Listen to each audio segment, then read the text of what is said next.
Today is Tuesday, September 28th, 2021, coming up on Roland Martin Unfiltered, streaming live on the Black Star Network. Senator Tim Scott. Oh, I called BS on him yesterday, how he blamed Democrats for the George Floyd Act not passing. Why did he lie? Why did he contradict himself? And why are the police unions now saying no?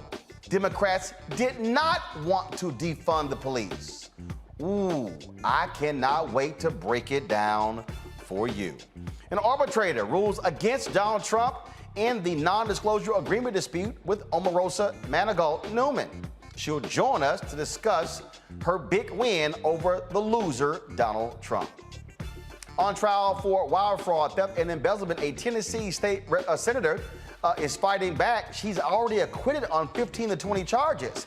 We'll talk with the president of the Memphis NAACP and the president of the National Bar Association about her case. During today's Senate Armed Services Committee hearing, General Mark Milley laid out Arkansas Senator Tom Cotton.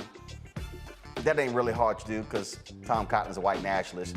General Milley schools Cotton on what it really means to serve the commander-in-chief. Survivors and descendants of the 1921 Tulsa Race Massacre are asking an Oklahoma court to give them reparations. And Treasury Secretary Janet Yellen says the U.S. could run out of money by next month because Republicans refuse to lift the debt ceiling. Also in education matters, we'll talk to a man who created a resource to help students, parents, and teachers for free.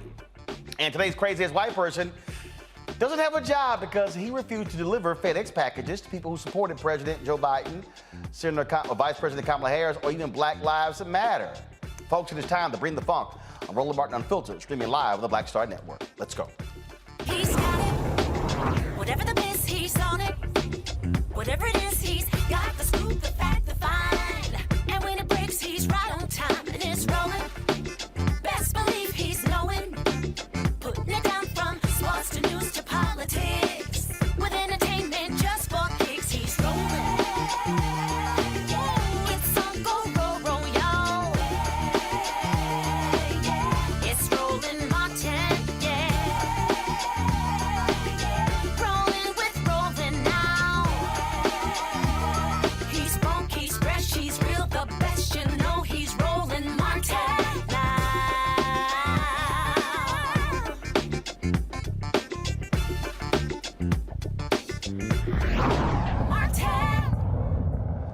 All right, folks, on Capitol Hill today, the head of the Joint Chief of Staff, let's just say he had a few words to say to Senator Tom Cotton. Okay, so they had this hearing talking about Afghanistan. Republicans were outraged, and Cotton was like, why didn't you resign over President Joe Biden not taking your advice?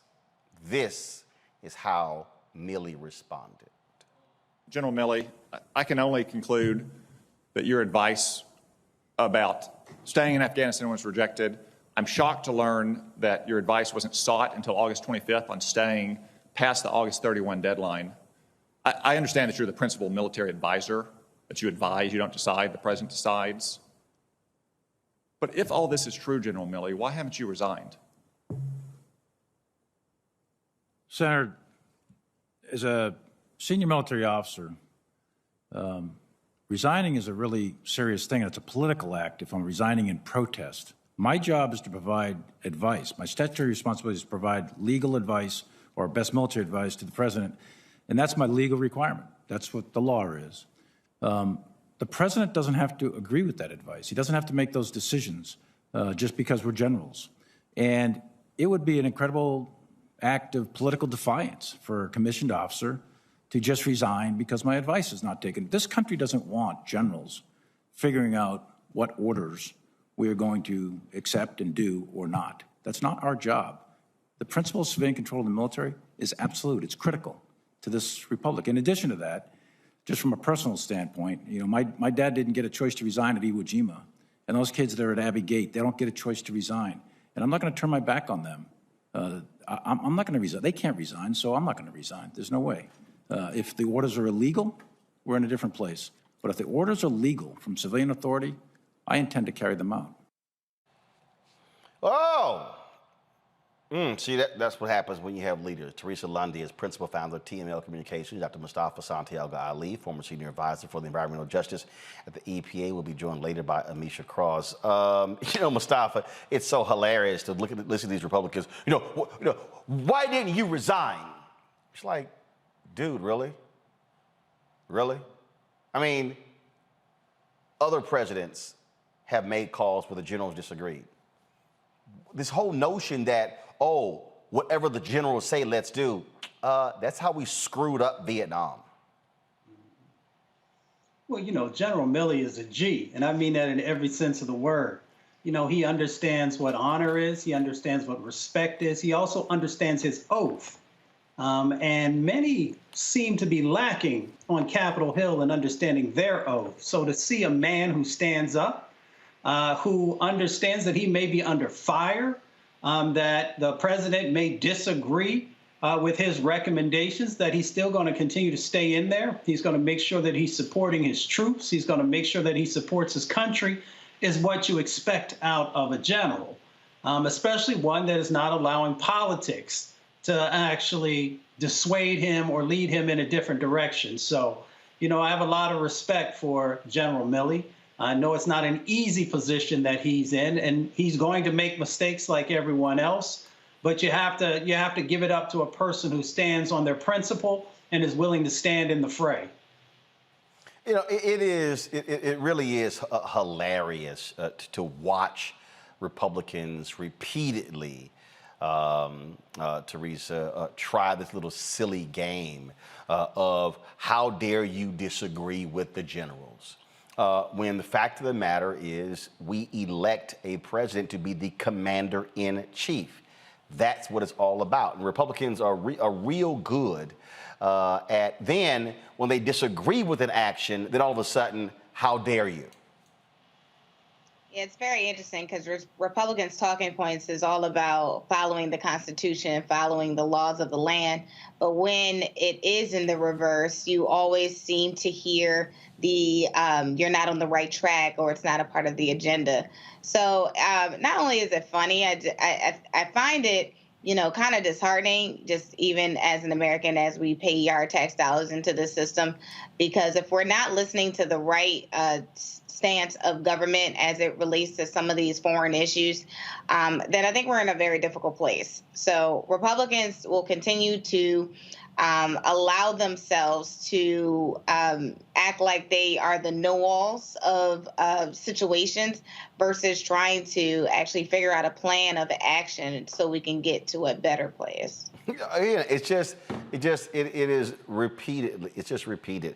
The game that they play and just how nonsensical it is. It's just like this whole issue over the debt relief. You have Treasury Secretary Janet Yellen, who says we are going to run out of money next month because of Republicans choosing not to vote to increase the debt ceiling. Now, remember, let me say this slowly, folks.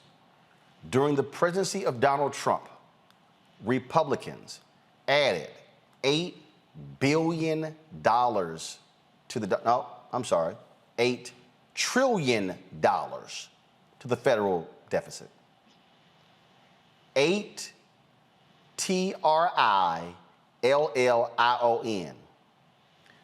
When they needed to raise the debt ceiling, did the Democrats go, no, you do it? No, they said, America has never defaulted, and we won't.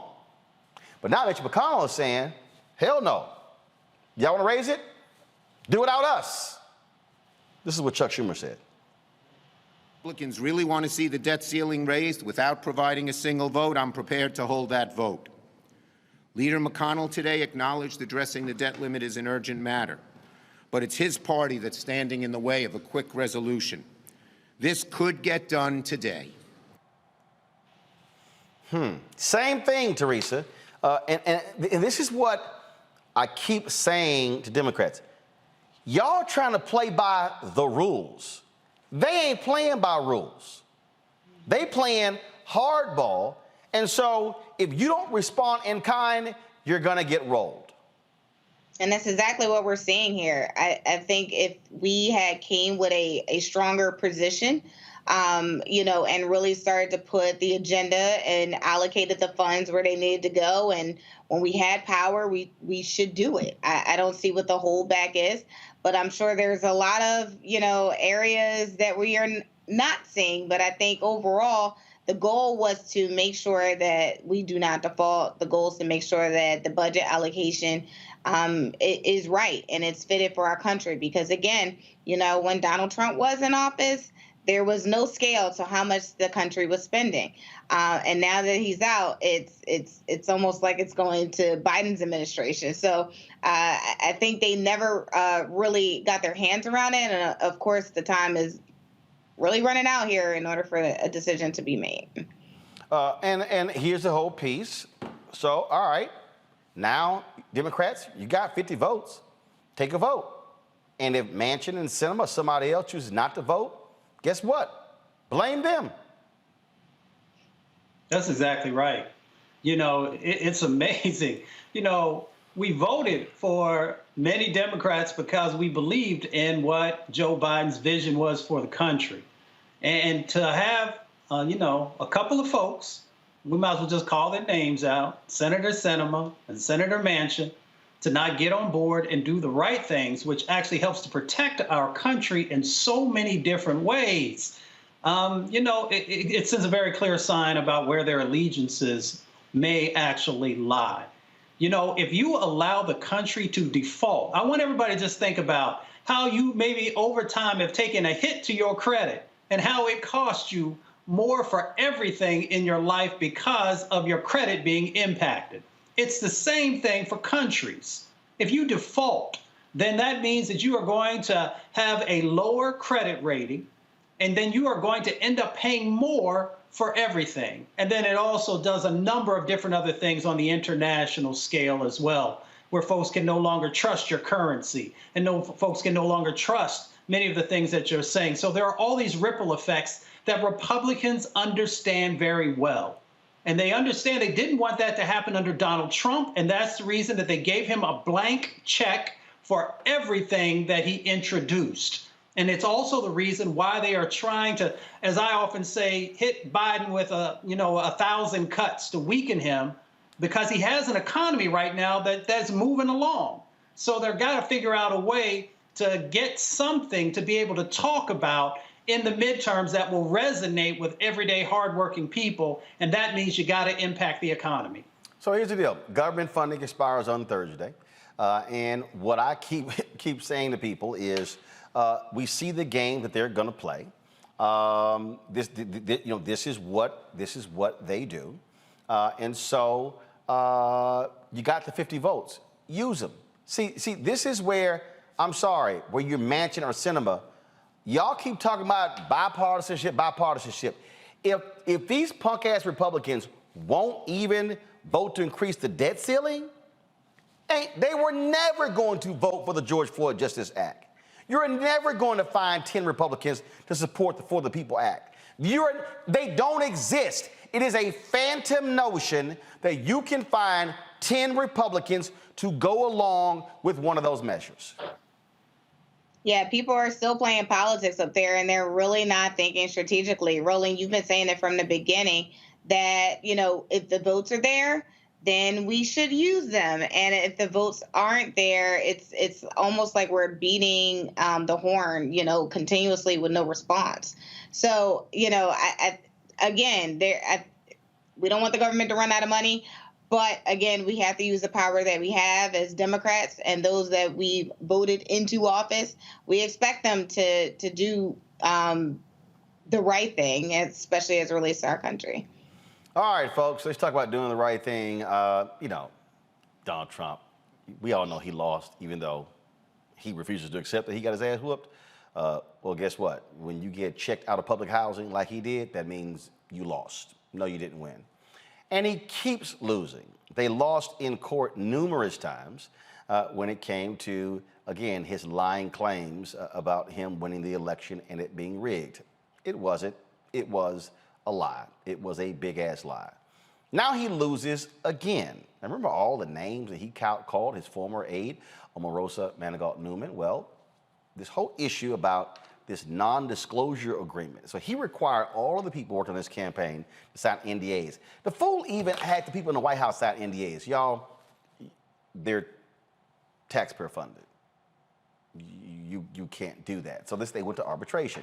Well, an arbitrator agreed with Omarosa with her argument that the non-disclosure agreement she signed while working for Trump's 2016 campaign is invalid under New York contract law.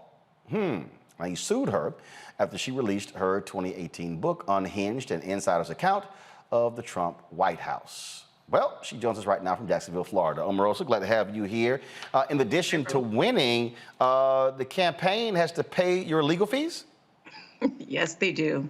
They have to pay my legal fees and all costs as well. So it's quite a victory, but also a victory for all the other staffers who have been gagged and who have been silenced and not able to share what they've experienced during their time in the White House or on his campaign. So because this arbitrator's ruling, so if anyone else who signed, again, NDAs with the campaign, are they now free to talk, or could he just try to sue them and then force all of them to go to an individual arbitrator as well? Yes, certainly.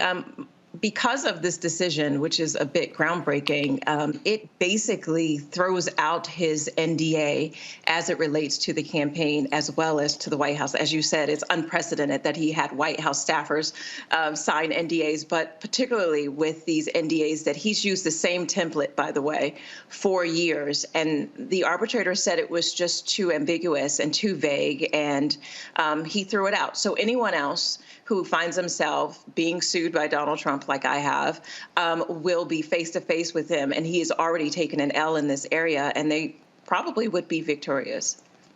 So clearly his camp not particularly happy that he lost, and he called you all sorts of names after your book came out. He actually gave a statement, which I'm so glad that most of these newspapers have decided not to print the statement. He gave a statement this morning in response to the decision, and it said nothing about his loss.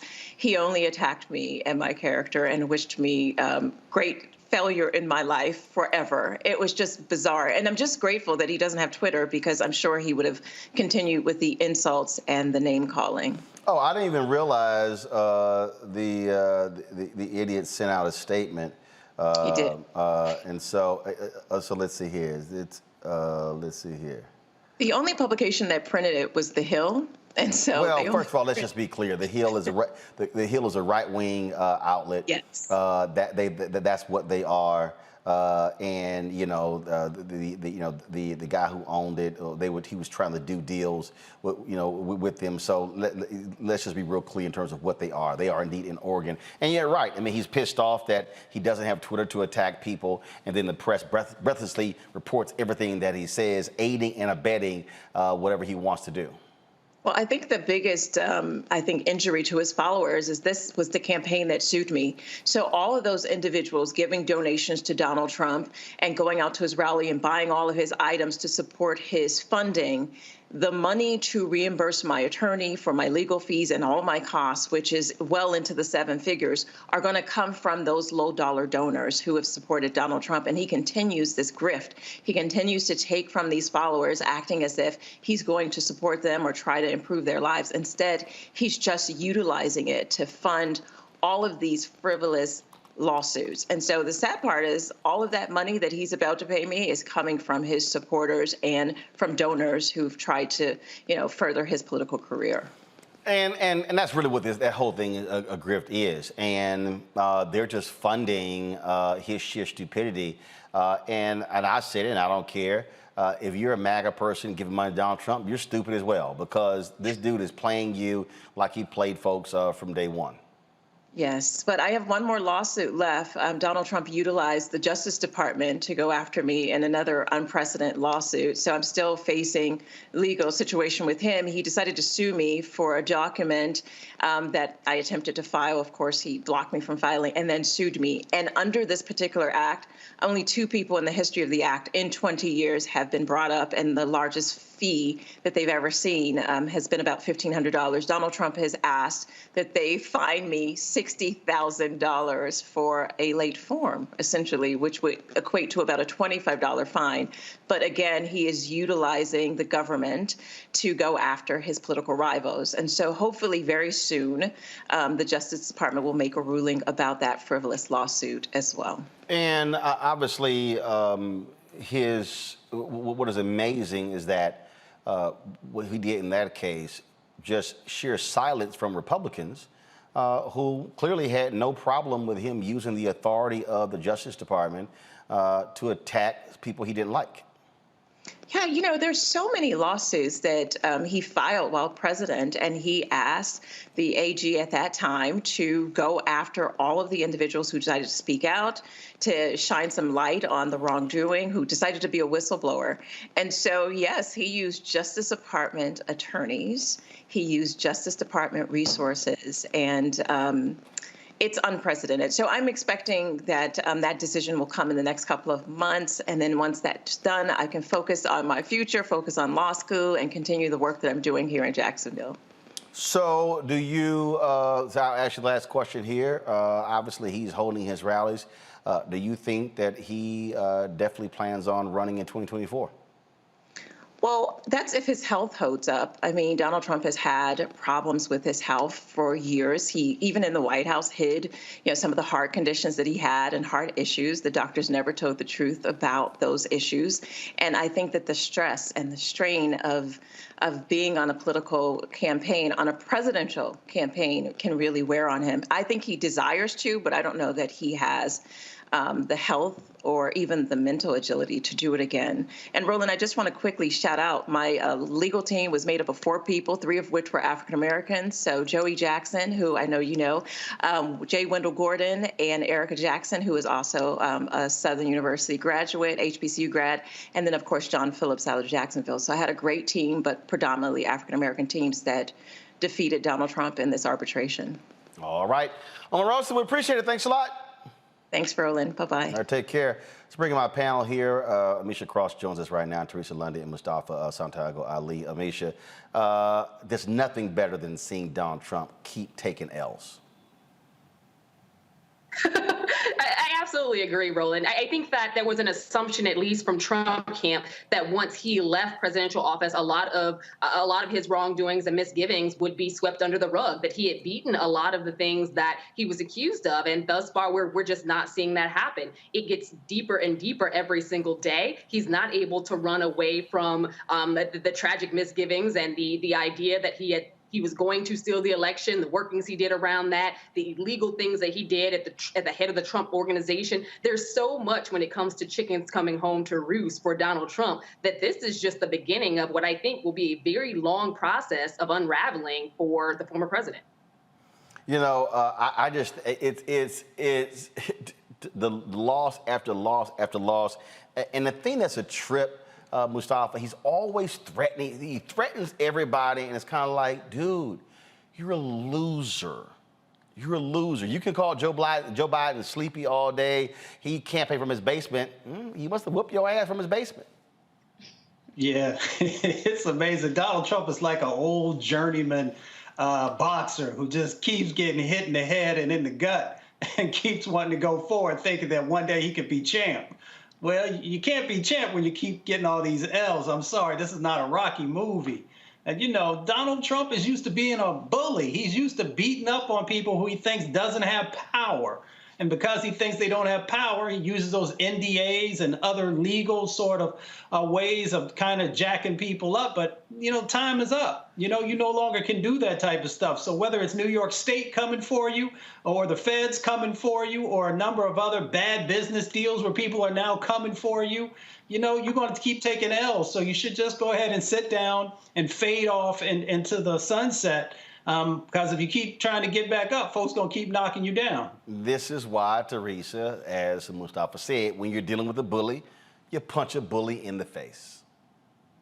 Yeah, and I think, Omarosa's account of her history and the many others that written books and has done talks about their what's going on in the White House under Trump. Again, this is a history-breaking moment, and I believe that there's going to be a lot more wins coming from individuals, consultants, and even staffers. And I do think it's a win for everyone else. I mean, because those who have worked on political campaigns know that there is a lot of stress. There is a lot of inside moves that sometimes you can talk about and sometimes you can't. And so you just really have to make those strategic decisions with the candidate that you ultimately choose. So it is what it is. I think Donald Trump probably needs to find a new law firm, or maybe he should just stop trying to sue people since it's not looking good. Keep bullying folks, then you're going to get your behind whooped. All right, y'all got to go to break. We come back on Roland Martin Unfiltered. We'll talk about a case out of Tennessee where feds are going after a state senator there. They hit him with 20 charges, 15 have now been thrown out. We'll talk about that with the head of the National Bar Association and the head of the Memphis NAACP.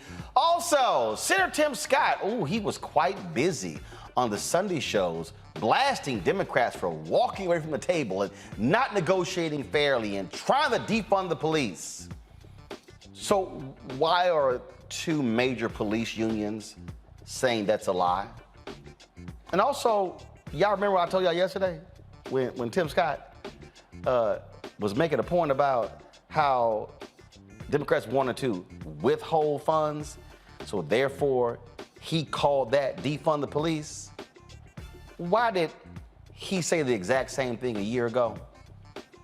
Yes, I'll be exposing the lying hypocrisy of South Carolina Senator Tim Scott on Roland Martin Unfiltered and the Black Star Network after this break. I believe that people our age have lost the ability to focus the discipline on the art of organizing. The challenges, there's so many of them and they're complex, and we need to be moving to address them. But I'm able to say, watch out, Tiffany, I know this road. That is so freaking dope.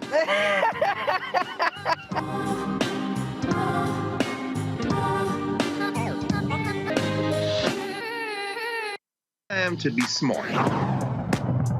Roland Martin's doing this every day. Oh, no punches! Thank you, Roland Martin, for always giving voice to the issues. Look for Roland Martin in the whirlwind, to quote Marcus Garvey again. The video looks phenomenal, so I'm really excited to see it on my big screen. Support this man, Black media. He makes sure that our stories are told. See, this difference between Black Star Network and Black-owned media and something like CNN. I got to defer to the brilliance of Dr. Carr and to the brilliance of the Black Star Network. I am rolling with Roland all the way. Honored to be on a show that you own. A black man owns the show. Folks, Black Star Network is here. I'm real revolutionary right now.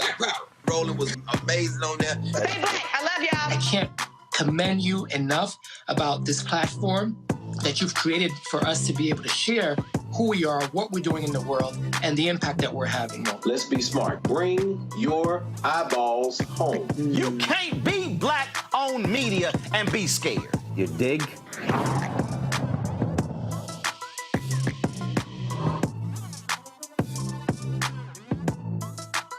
Hey, I'm Amber Stevens-West. Yo, what up, y'all? This is Jay Ellis, and you're watching Roland Martin Unfiltered.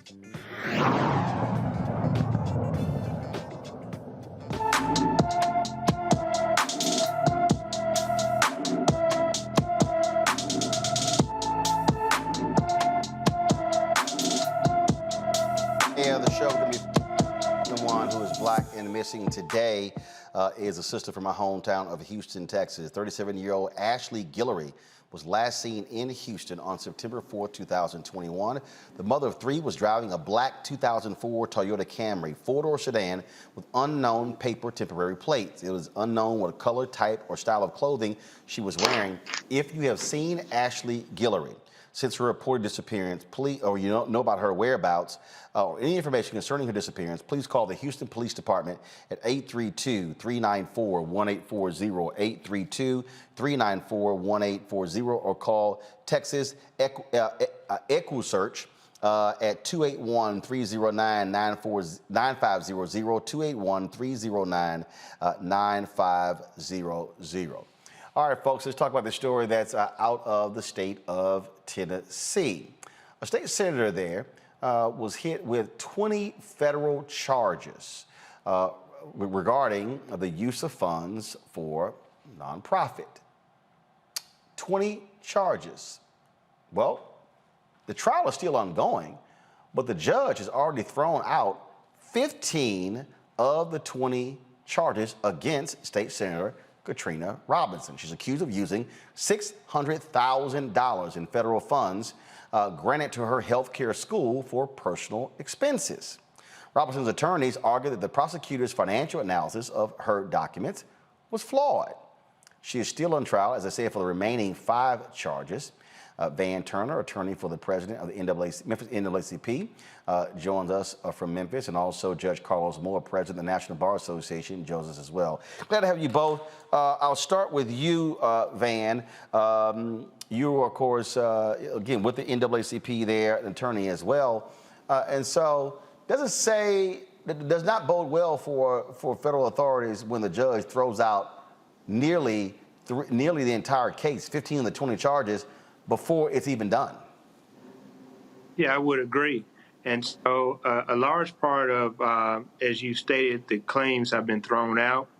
What was, say, a figure of $600,000 that they say was defrauded and unlawfully taken has now dwindled down to, I think, less than about $5,000. And so I was actually in court for a little bit today. But, we still have those 5 claims to deal with. And I think a lot of those claims deal with reporting and not necessarily fraud. So these are sort of civil claims and not criminal claims. And so hopefully the jury will kind of sift through all of what's going on. And, if there's a civil fine to be paid, let that be paid, but allow Senator Robinson to return back to what she was doing, and that's really putting qualified healthcare workers into the workforce, which are so sorely needed right now during this COVID-19 pandemic crisis. At her using the money accusing her of using the money for her wedding, a Jeep for her daughter, handbags, and other items. Yeah. So essentially, what Senator Robinson had was a teaching center for nurses, and the students would pay a tuition, and that was the bulk of what the institute received. And then she received a federal grant, which was a stipend or a scholarship that was used to defray some of the costs. So essentially, the bulk of what she profited from was from the tuition payments paid by the students and not necessarily from the government. And so I think that's been her argument throughout the trial. And essentially, once you make a profit, you can do with that profit what you want to do with it. And so as long as she was not taken away from the students, as long as the students were still being educated and getting what they paid for, there was no issue. And so if she wanted to, buy nice things or do nice things, as long as she was not defrauding the federal government, and as long as she was taking care of her students, there should not have been a problem. Carlos, what do you make of the prosecutors going after this new Tennessee state senator? I believe they were going after her because she's a black woman that's powerful. We have seen this time and time again when black women, especially black women, get power in this country, they are targeted. And we believe Senator Robinson was targeted just like some of these prosecutors in St. Louis and other places have been targeted. Marilyn Mosby in Baltimore, they are consistently targeted. And as the president of the National Bar Association, I am dead set on standing up for these women. So the judge issued the oral ruling on Monday. The trial resumed today. how long do you think this is going to go on? And do you think that throwing out 15 to 20 bodes well for her to be acquitted on the final 5 charges? Yeah, it's hard to tell. You can't read the minds of a jury. I'm sure Attorney Moore would tell you when you start trying to read the minds of jurors, you always can mess up. However, I think this is a good sign for Senator Robinson. She has a very good legal team that's working with her. And essentially, the state has, the federal government has rested. And so today was the first day that Senator Robinson took the stand. So the defense is now presenting its case in chief. And so, Roland, what you had was after the state presented their case, it took about a week. The defendants or the representatives of Senator Robinson moved for a directed verdict to say the state has not proven their case, and they moved for acquittal on all 20 counts. Judge Lippman, who is the federal judge here, sided with Senator Robinson and dismissed or acquitted her of the 15 charges out of the 20 charges. So the 5 charges still remain. And so Senator Robinson again took the stand. Today was the first day of her taking the stand to defend against those 5 counts. And at the end of the day, the dismissal or the acquittal of those 15 counts reduced that amount of money in contention from $600,000 down to, closer to probably around $5,000 or so. So that was a huge move by the judge, unprecedented actually. And I think that probably ends up boding very well for Senator Robinson and her defense. Carlos, final comment. Yes, I agree that should bode well for Senator Robinson. As Attorney Turner stated, we can never read the minds of the jurors, but I would take comfort in that 15 of the 20 charges have been dismissed basically by the judge, and that sends a resounding message to the prosecution, to the government. All right, then. Gentlemen, I certainly appreciate it. Thank you very much for joining us. Thank you, Roland. This is one of the things that, and we've talked about this many times before, Mustafa, Teresa, as well as Amisha, that when you're a black elected official, and when anything that you're doing with the use of federal funds, I mean, you better make sure every I is dotted, T crossed, because we've seen how they have targeted and gone after and frankly convicted African-American elected officials for things along those lines. And so, I would say to any black politician, hey, always have your stuff, paperwork, everything in order, because we know how this has ended too often for a lot of African-Americans in the past. You're absolutely right. Look, I'm in the Commonwealth of Pennsylvania, and the amount of elected officials from local, state, and federal have been accused and convicted. We either have an overzealous prosecutor, or we just have individuals who don't have the right finance compliance manager. And that person will get especially a black elected official, in trouble, or they'll hold that information while they're a candidate and wait until they're elected to make sure it's brought up in the spotlight. So I think, again, if we got to make sure we put the right people in place, first and foremost, but two, we have to have the right compliance manager, especially if accounting and I guess providing some of these documents to the FBC or to the state compliance is not your specialty. Mustafa. Well, we always know that black elected officials are always in harm's way, and there is a double standard. So what I share with folks is, one, make sure that you always have a great attorney and have a great accountant. That accountant can help you to make sure there's no commingling of funds or that there are any improprieties that folks will use against you, because folks are looking for something. I know at least of a handful of black elected officials that I know personally who have had to utilize a huge amount of money to defend themselves just to be proven innocent.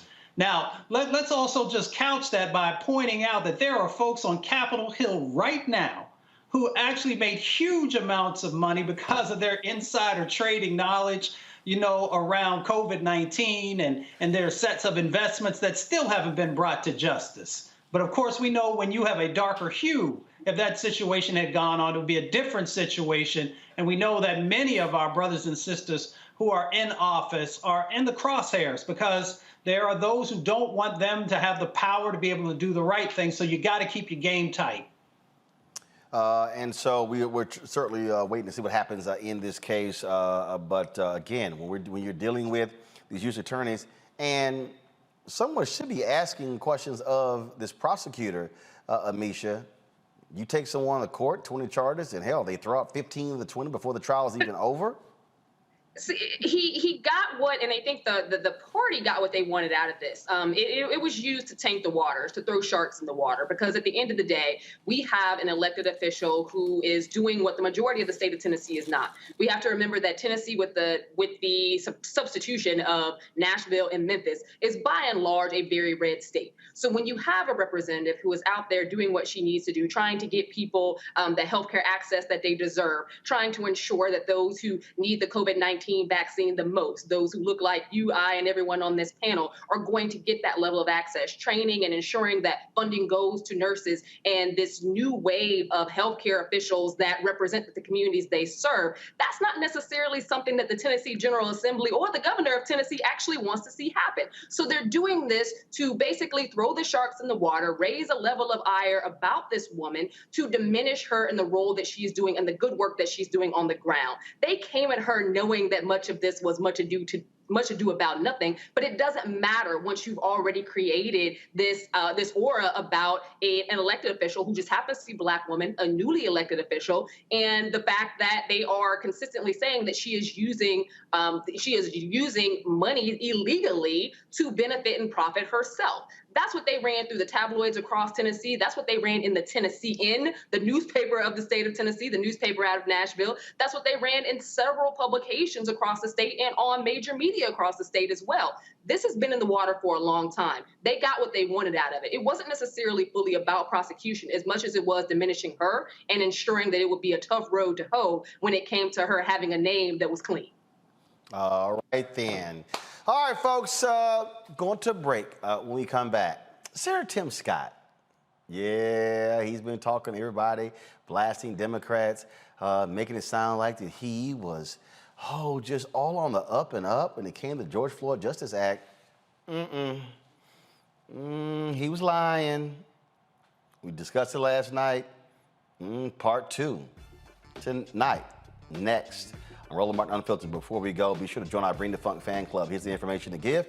Cash App, $RM Unfiltered. PayPal.me/R Martin Unfiltered. Venmo.com/RM Unfiltered. Zelle is Roland@RolandSMartin.com. Roland@RolandMartinUnfiltered.com. Trust me, y'all want to text your friends and family. They don't want to miss this next segment. See, this is why when you're independent and Black owned, you can speak truth. That's what's going to happen next. You ain't going to get this on the other networks. We'll be back in a moment.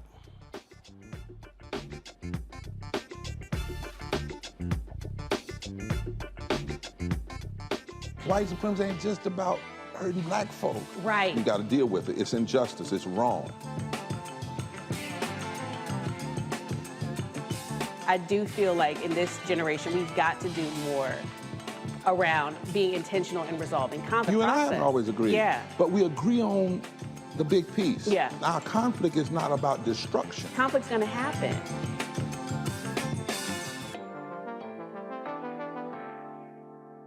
It's time to be smart. When we control our institutions, we win. We win. This is the most important news show on television of any racial background. Y'all put $2, $3, $4, $5, $10, $15, $20, $30 on this and keep this going. What you've done, Roland, since this crisis came out in full bloom. Anybody watching this, tell your friends, go back and look at the last 2 weeks, especially of Roland Martin Unfiltered. I mean, hell, go back and look at the last 2 days. You've had sitting United States senators today, Klobuchar and Harris. Whatever you have that you can bring to Roland Martin Unfiltered to support it, please do, because this information may literally save your life. Watch Roland Martin Unfiltered daily at 6 p.m. Eastern on YouTube, Facebook, or Periscope, or go to RolandMartinUnfiltered.com. Support the Roland Martin Unfiltered Daily Digital Show by going to RolandMartinUnfiltered.com. Our goal is to get 20,000 of our fans contributing $50 each for the whole year. You can make this possible. RolandMartinUnfiltered.com. Hey, what's up? This is Marlon Wayans. No, it's not Keenan. No, or as some of y'all say, Clignon. No, it's not Damien. It's really, it's not Damien because I do not have a bald head. It's one of the Wayans. It's not Winans because they have been coming up to go, hey, how you doing? I love the Winans. There's no BB and no CC in this family. There's Kiki and Damon. So I am one of the Wayans brothers, or as you may want to call fraternity population. There's the Chinese, and then there's the Wayans. There's so many of us. 7 Wayanses was born during this drop. So you are watching my man Roland Martin, who really is swagged out. I want to give a big shout out to my man Roland Martin because he inspired the generation.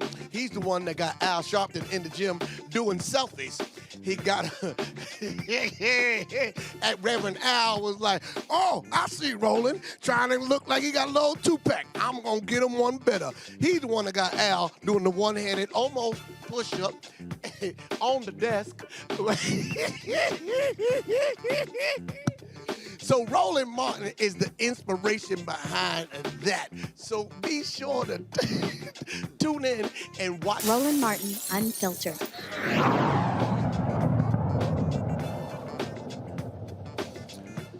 All right, fam, the George Floyd Justice Act is dead because Senator Tim Scott, Senator Cory Booker, as well as Congresswoman Karen Bass, they couldn't come to an agreement. Scott spent lots of time on the Sunday shows, Fox News, Face the Nation, blasting Democrats saying it's their fault. They walked away. So here's what he said on Face the Nation, talking to Margaret Brennan. He was talking about who caused the problem. Who caused the problem? And it was interesting because we played this 2-minute clip yesterday. And the reason I thought it was very interesting as he was talking to them, because he was real clear. It was they were sitting here and they were trying to defund the police and they were just wrong and how dare they, and it was their fault. And then it was Senator Cory Booker. They walked away from the table twice. I mean, he was saying all of those things. Really? Is that what really happened? So here's what we played yesterday. I want you to watch this, but I want you to listen. Okay? Listen to this. Cory Booker, who was your partner in this. Yes. I mean, this started under the Trump administration. It continued under the Biden administration. Exactly. When Republicans in control went nowhere, Democrats in control, it's going nowhere. But both times, the folks that left the table were the Democrats. Let's just be clear that we have stayed at the table. The Justice Act provided clear direction to improve the quality of the experience for the communities at risk and the law enforcement officers who patrol those areas. So if you're still at the table, was the issue that you just couldn't deliver Republican votes? Absolutely for not. What Senator Booker proposed to you with what he has described as this compromise? Once again, the fact is that last time around we gave them 20 amendments to change the bill in any way they wanted to.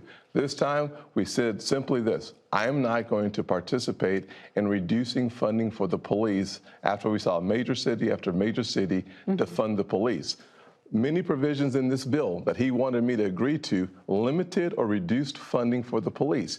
That's a lose. That's a lose-lose proposition. When you reduce funding for police, you actually lose lives in the communities. Our approach was a win-win approach. We want the best wearing the badge, and we want the vulnerable protected. So when you tie funding losses in this legislation, you should expect an allergic reaction from me.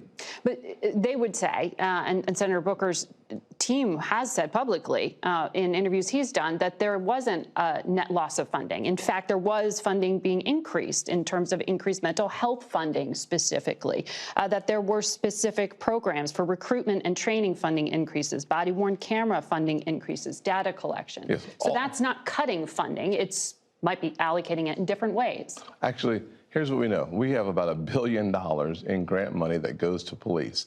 When you start saying in order to receive those dollars, you must do A, B, and C, and if you don't do A, B, and C, you literally lose eligibility for the two major pots of money, the burn grants and the COP grants. When you tell local law enforcement agencies that you are ineligible for money, that's defunding the police. There's no way to spin that. You can spin it by saying— But this would codify the Trump executive orders. Let me finish. The Trump executive order I actually agreed to. What I did not agree to was the cuts that come from non-compliance. Okay. So he said, I did not agree to the cuts of non-compliance. But did he remember what came out of his mouth a year ago when he was talking to Judy Woodruff on PBS? Roll it. Thank you so much for joining us. I want to ask you first about some of the Democrats' reaction. They are saying, yes, this is a move in the right direction, but the Senate Minority Leader Chuck Schumer said today that it doesn't rise to the moment. We heard House Speaker Nancy Pelosi say it's inadequate. Do you think you will be able to get enough Democratic votes to get this to a debate and a vote on the Senate floor? Well, if we do not, then they'll have to explain to the families that I met with yesterday at the White House and the families that I met with yesterday in my office on why we're not willing to take seriously some of the changes that are important to those families who've lost loved ones because of the police interaction. This bill, modeled after much of the House bill, is an important step in the right direction. It also includes the focus of the president and the priorities in the executive order. So we have a chance to do something meaningful for the American people, especially communities of color who are losing confidence in the institutions of authority in this country. Well, Senator, as you know, Democrats are calling for an outright ban on certain measures like a chokehold or the so-called no-knock warrant. Yes. In your proposal, you are saying these things should be tied to federal funding, that if departments go ahead with them, they risk losing funding. And yet you also said today that this is something that should be debated. The chokehold should be debated for the American people to hear. So it sounds like you're open to a complete ban on a chokehold. Is that right? Well, I would say it this way. My legislation gets us to the position where if you are a law enforcement department that does not already have a ban on chokeholds, you do not have access to the federal funding. The House bill does not have the ability to actually, in my opinion, ban chokeholds. What they do is they defund states' revenue streams from the federal government. It's kind of the same thing, to be honest with you. The fact of the matter is that policing is a local government decision, not a federal decision. So I'd love to see how the Democrats thread that needle from federalism and the local department's ability to make the decisions. We do that through the refusing to give them the grant dollars. The White House, in their executive order, does the exact same thing through a certification process. So all three levers of government have the same objective. I think we get there if we keep working together, looking for a solution. So I hear a little bit Wait. He just said that if y'all don't have it in place, you can't access the federal money. He then said there's a certification process. So if y'all don't go through it, y'all don't get the money. Is that not what he criticized a year later on Face the Nation? When he said that, they're trying to defund. I'm sorry, Tim. I just want to be clear. Did I hear you say this? Increases, body-worn camera funding increases, data collection. Yes. So that's not cutting funding. Might be allocating it in different ways. Actually, Here's what we know. We have about $1 billion in grant money that goes to police. When you start saying in order to receive those dollars, you must do A, B, and C, and if you don't do A, B, and C, you literally lose eligibility for the two major pots of money, the burn grants and the COP grants. When you tell local law enforcement agencies that you are ineligible for money, that's defunding the police. Hold up, okay.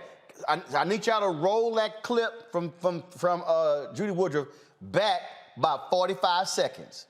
Roll it back 45 seconds, and then I want y'all to hear what Tim Scott said a year ago to Judy Woodruff. Press play.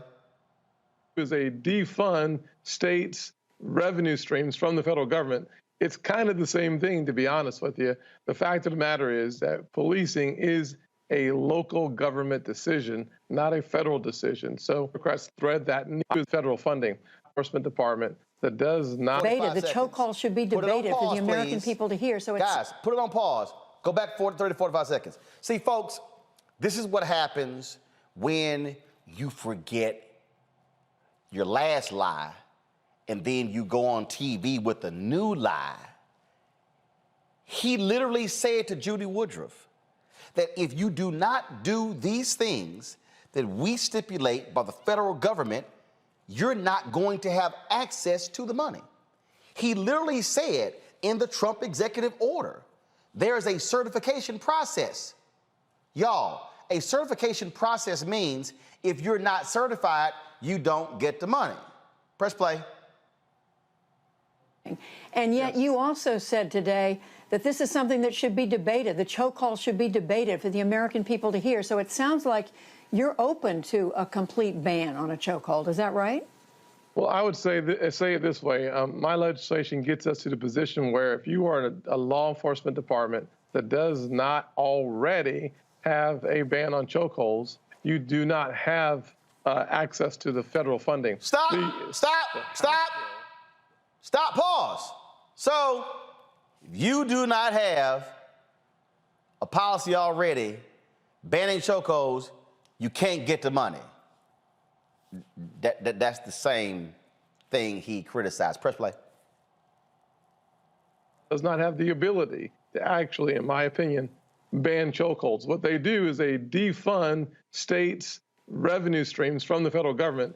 It's kind of the same thing, to be honest with you. The fact of the matter is that policing is a local government decision, not a federal decision. So I'd love to see how the Democrats thread that needle from federalism and the local department's ability to make the decisions.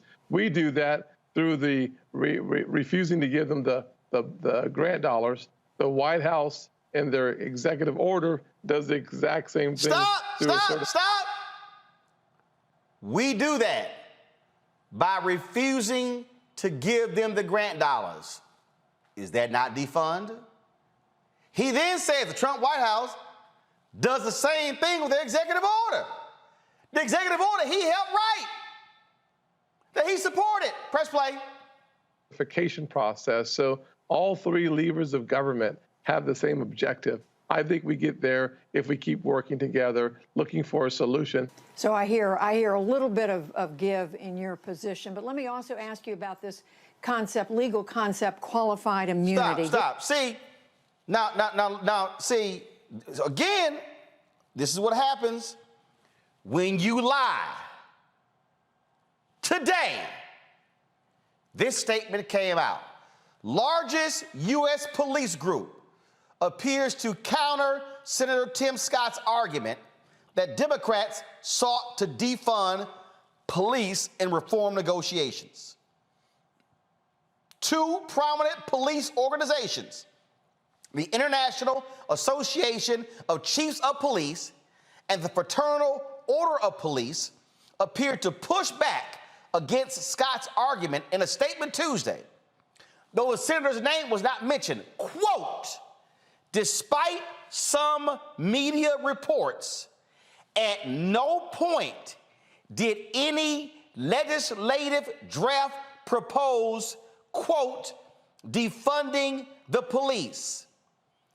In fact, The legislation specifically provided additional funding to assist law enforcement agencies in training, agency accreditation, and data collection initiatives.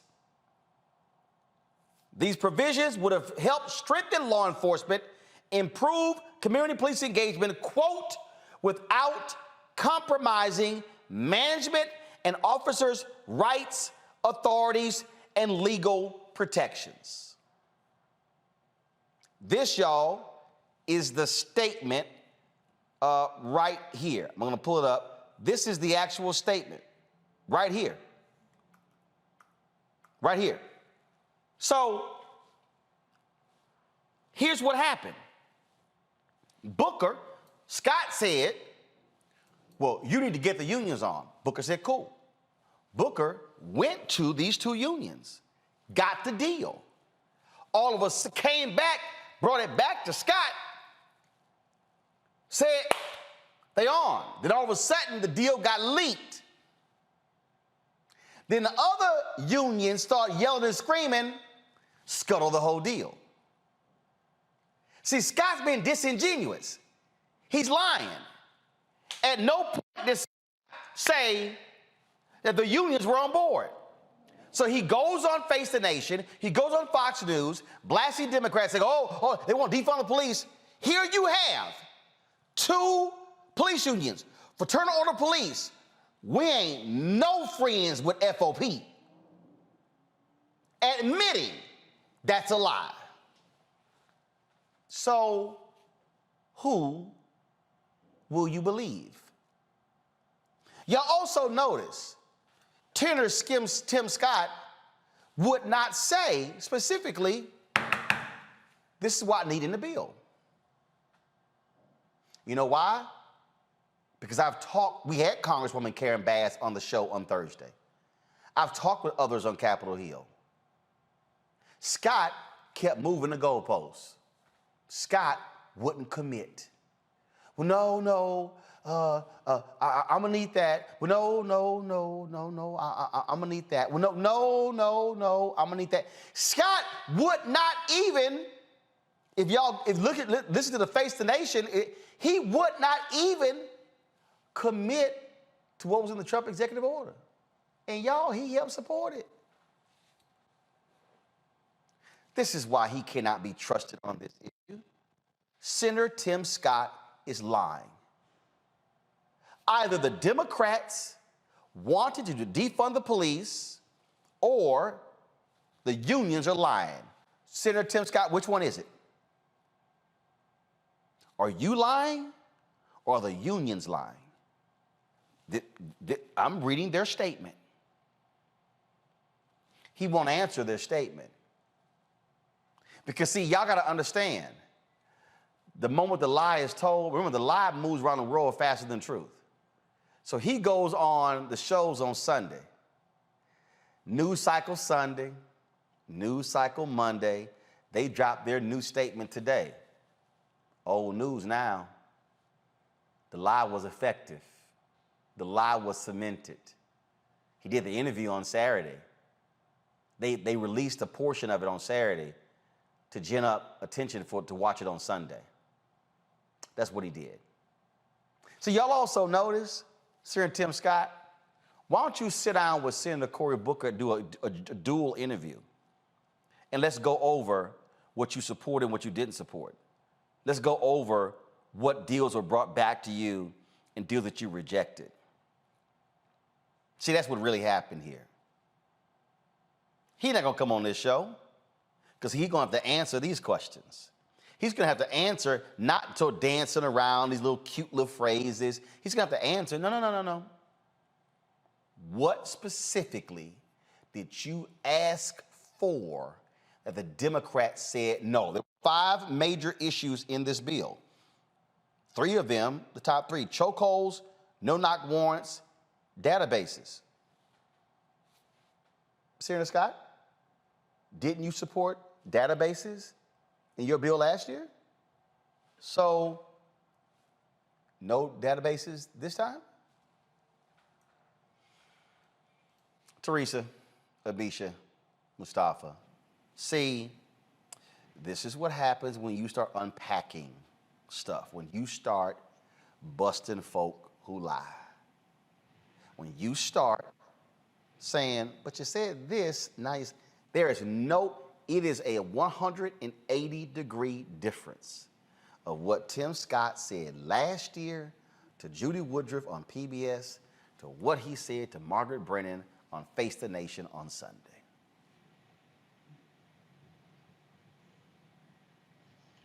Any one of you can jump in.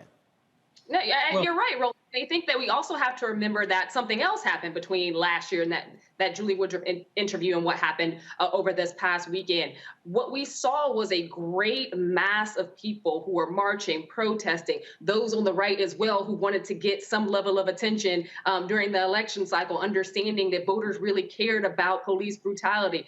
I would argue that, and we've seen this in the numbers, that that level of people in the streets, but also that level of this being a top-line issue for not just the Black community, but adjacent communities that also saw it as important, has significantly gone down. And what Tim Scott did was take advantage of the increase in gun violence, and he's utilized that to be basically his standard bearer in terms of arguing that we need more police. The whole defund the police argument we know is a farce. Nobody within the construct of this legislation was trying to defund the police. That is not what that was about. What we also know is that tying specific elements of funding to a specific platform is nothing new, nor is removing said funding if an organization or if a state group or city-based group goes outside of that. We've seen it with community block grants, CDBG grants. We've seen it with grants to healthcare organizations. We've seen it with grants to education organizations. We've seen it with federal funding to basically anything that goes to the states or the city. So none of this is new. What Tim Scott did was make a disingenuous pact in the beginning because he wanted to have that leveraging point in media, and then came back to the mean because the rest of the Republican Party told him to, and because Tim Scott sees himself as somebody who's going to be running at the top of the ticket in 2024. He does not want to have anything on the mantle that looks like it is progressive. He doesn't want to have anything on the mantle that would push against what the commentary is running on Fox, on OAN, on a lot of these other conservative networks.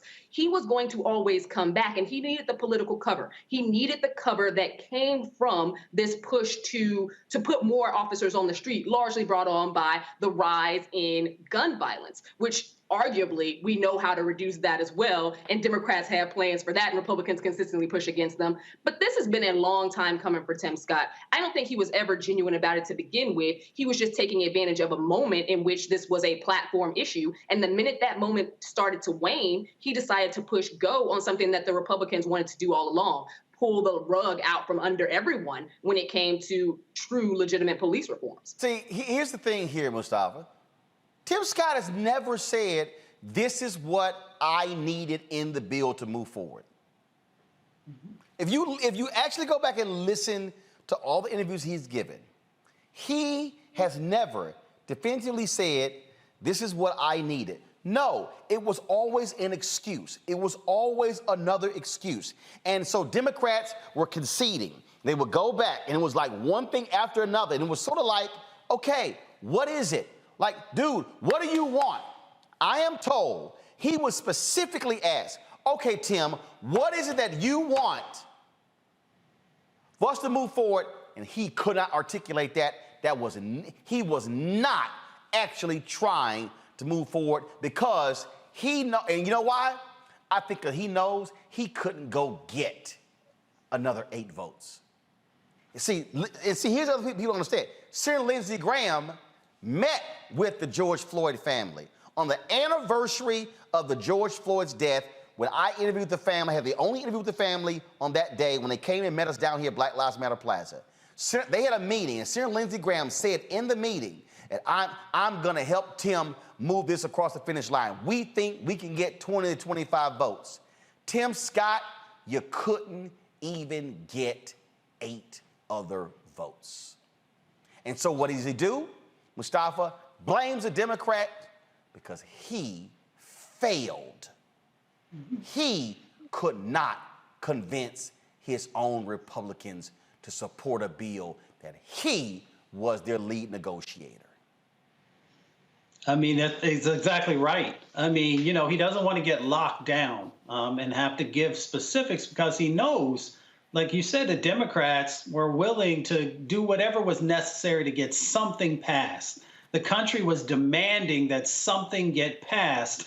And, you know, folks pulled his card. And when they pulled his card, he used the Shaggy defense. He said, it wasn't me.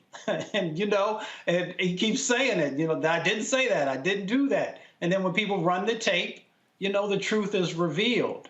So, you know, we know what we're dealing with here.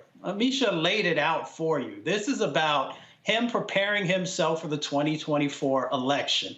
They are going to have either a woman or they are going to have a person of color. And considering when you look at the Republican Party, it gets really thin for the vice presidential slot. So he's not going to step out there. And here's the thing that makes it even worse. If what he shares with us is true about his engagements with law enforcement, he should want to do everything that he can to protect the lives of those who don't have the privilege that he has. You know, if somebody is going to pull you over and you got those license plates on the back of your car that sort of let people know who you are, we all know what's going on a daily basis for everybody else. And then when the unions don't even back up your lie, then you know you got yourself a problem. So now he's going to have to figure out how he's going to clean this up. Because if he doesn't, this will also be a drag on him as he tries to run for future leadership positions, you know, inside of their party. Even though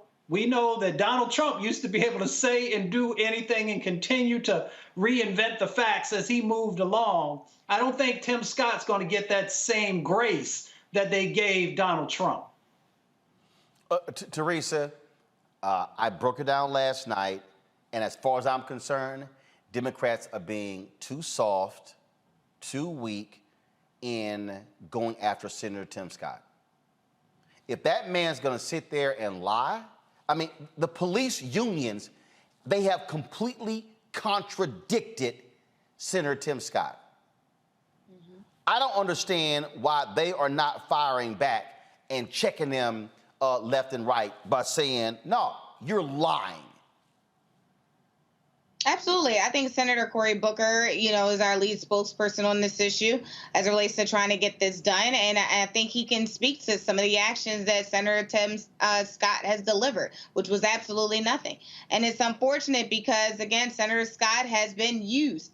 Of course, we knew that he wasn't going to have the votes. I think maybe in the early stages, he probably thought, you know, I am the Republican Party's, you know, golden child. I want to say boy, but golden child. As it relates to being the only African-American GOP, you know, force when it comes to criminal justice reform and any other things that, you know, may look like a progressive lens, but unfortunately, it always stops short. I think with Senator Scott, that's what it always looks like. It stops short on getting it done. But again, it looks like the Republicans have put up at least a fight to do so. And so, again, it's just an unfortunate appeal. Democrats need to do more. Senator Cory Booker and the rest of the Democrats need to call him out. I totally agree that the time is now. We can't wait till later. We can't wait until next year. And we just have to, you know, call him out for what it is. You lied. You didn't tell the American people the truth. You had a strategic plan on how you were going to roll out your communications. And you forget that people are pulling clips from a year ago. You forget that you are pulling clips for 6 months ago because you're saying contradictory things. And people do trust the unions. People do trust the working class. And so those, you know, working people who are saying, listen, you know what? Change definitely needs to happen, and reform definitely could look a little different. I think we need to listen to them and do something different. And again, folks, so what you're dealing with here, and just so y'all know, this is literally the actual statements right here from the International Association of Chiefs of Police and the Fraternal Order of Police, and where they lay it all out, and they said point blank, at no point did any legislative draft propose defunding the police. They said there was going to be an increase in funding. Then it says, our organizations remain steadfast in working with all interested parties who are willing to take a fact-based approach to enact effective and lasting change to avoid a patchwork of state laws that do not provide uniform standards and guidance to the policing profession. The IACP and the FOP will continue to embrace the challenge, instill strong values into our agencies and at all ranks, and hold ourselves accountable for our actions in order to build a more cohesive and safer future for our community. See, here's what that line, if y'all, and what I want y'all to do is, I want y'all to roll back the Judy Woodruff interview, take it back 60 seconds, because that line, because see, this is why y'all need to understand the breakdown. When they say to avoid a, first of all, fact-based approach, and then to avoid a patchwork of state laws that do not provide uniform standards and guidance to the policing profession, this is what they were referencing, because this is what Scott said 1 year ago to Judy Woodruff. Listen. Ban on a chokehold, is that right? Well, I would say it this way. My legislation gets us to the position where if you are in a law enforcement department that does not already have a ban on chokeholds, you do not have access to the federal funding. The House bill does not have the ability to actually, in my opinion, ban chokeholds. What they do is they defund states' revenue streams from the federal government. It's kind of the same thing, to be honest with you. The fact of the matter is that policing is a local government decision, not a federal decision. So I'd love to see how the Democrats thread that needle from federalism. See, that's the real issue right here. Senator Tim Scott and the Republicans, their fundamental problem is that they are all about states' rights. What those segregationist Democrats were in the 50s and 60s, that's who the Republican Party is today. States' rights, states' rights. You just heard him say, oh, it's really a matter of local and states' rights. Go back to the police statement. This is what the police statement said. We're willing to take a fact-based approach to enact effective and lasting change to avoid a patchwork of state laws that do not provide uniform standards and guidance to the policing profession. So Senator Tim Scott, Amisha, Mustafa, and Teresa, is complaining about saying, oh, Democrats, y'all want federalism, federalism, federalism, y'all want federalism. And here you have the police unions who are saying the problem is when you have different laws in South Carolina compared to Mississippi, compared to North Carolina, compared to Idaho, compared to Wyoming, compared to California. We need a, quote, they want a unified standard and guidance to the policing profession. And Scott is saying, Democrats, no, we're not gonna do that. It's not even only disparate across states, it's disparate across cities within the same state. So I think that there has to be something done that helps to not only give people faith in the system, but also to legitimize it, where you won't have chokeholds happening in one police precinct or in one city 20 minutes away from one that has already banned them, where you won't have officers that have committed atrocities towards African Americans, some of them deaf, some of them extreme cases of brutality where they nearly killed somebody, and then they just go one precinct over and get another job. I think that there's something to be said here about the reluctance of and the push that Tim Scott did, because this was a general bait and switch. And he had it in his mind. This was a part of a formula from the beginning. And he wanted to ensure that he ran the clock down. That's what all the stalls were for. That's what all the back and forth was for. He wanted to ensure that this was no longer a top of the line news story as it was in the summer, the fall, the winter of last year and the early spring of this year. He wanted to make this a waning political policy issue, because he knows that despite the elongated fact-based findings that we have reduced, the things that we've talked about on this show, the things that I've heard on other shows as well, at the end of the day, Republicans don't care about facts. They don't give a damn. And having a playback of what someone said last year versus what they said this year, Republicans are very used to this type of rhetoric because they want what they want and they will take it by any means necessary. Right now, they're running on a defund the police, anti-defund the police mantra, and they've seen gains across the country in doing so, and they think it's going to help them in midterms as well. They're not going to let that go. Again, here's the whole deal, Teresa, from a messaging standpoint, and Mustafa. If you're Democrats, you ain't got any room margin for error. You need to be out there messaging point blank saying, yo, we were ready. He failed. He was the one who couldn't deliver. And frankly, I'm sorry, and I said to Senator Cory Booker, I saw his appearances, they were weak. It was weak sauce. I'm sorry. The man is hitting you with a sledgehammer, and you coming back, well, I'm not going to get into name calling. He was my friend. I'm going to extend him grace. Damn that. No grace. No grace.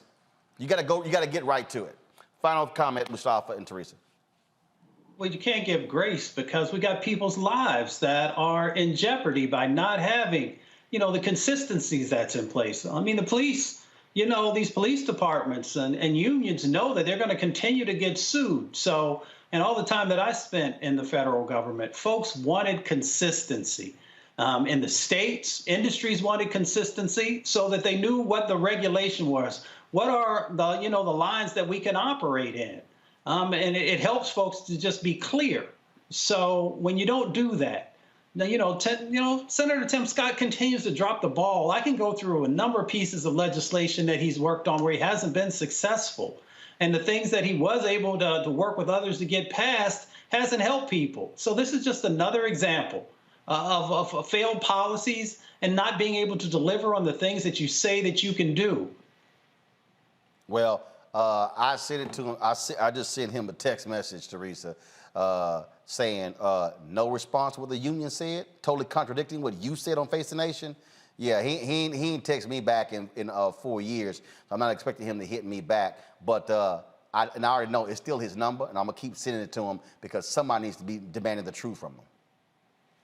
I agree. I mean, look, if there's a number that we can all text at the same time, please let us know. We'll flood the gates.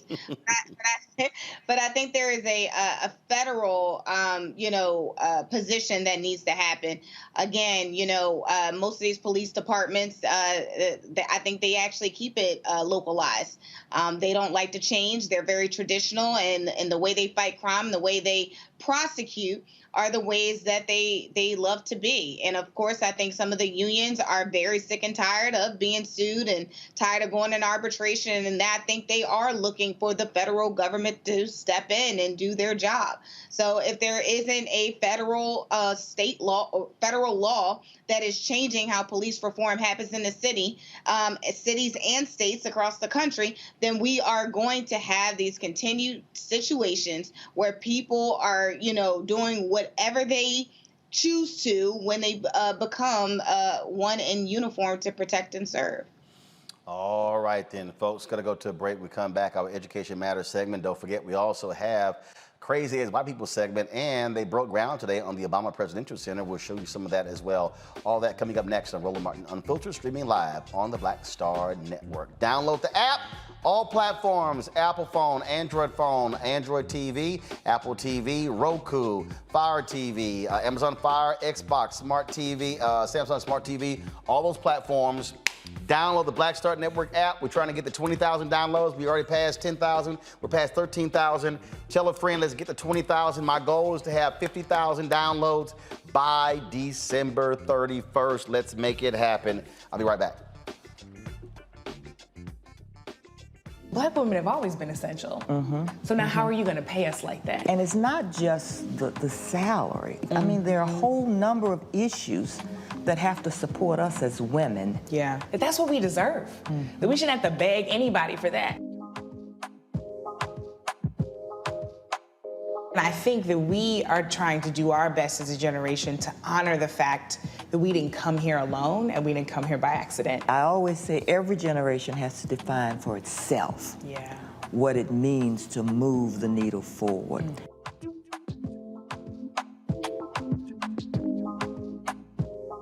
Time to be smart. Roland Martin's doing this every day. Oh, no punches! Thank you, Roland Martin, for always giving voice to the issues. Look for Roland Martin in the whirlwind, to quote Marcus Garvey again. The video looks phenomenal, so I'm really excited to see it on my big screen. Support this man, Black media. He makes sure that our stories are told. See, there's a difference between Black Star Network and Black-owned media and something like CNN. I got to defer to the brilliance of Dr. Carr and to the brilliance of the Black Star Network. I am rolling with Roland all the way. Honored to be on a show that you own. A black man owns the show. Folks, Black Star Network is here. I'm real revolutionary right now. Roland was amazing on there. Stay black. I love y'all. I can't commend you enough about this platform that you've created for us to be able to share who we are, what we're doing in the world, and the impact that we're having. Let's be smart. Bring your eyeballs home. You can't be black-owned media and be scared. You dig?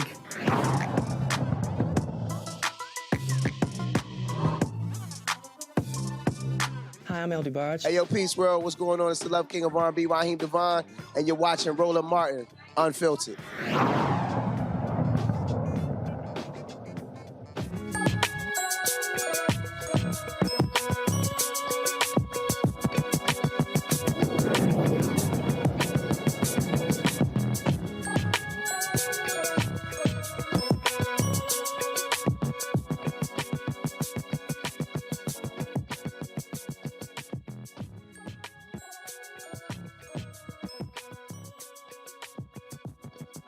Should be back. All right, folks. Now let me break it down again. A new study shows that students of color in high poverty areas had a lower achievement rate during the 2020-2021 school year.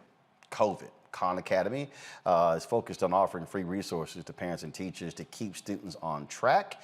Here, joining us now is Sal Khan, founder of CEO of Khan Academy, out of Silicon Valley, California. All right, glad to have you here. So, COVID obviously screwed everything up. School districts were exposed. They were not ready.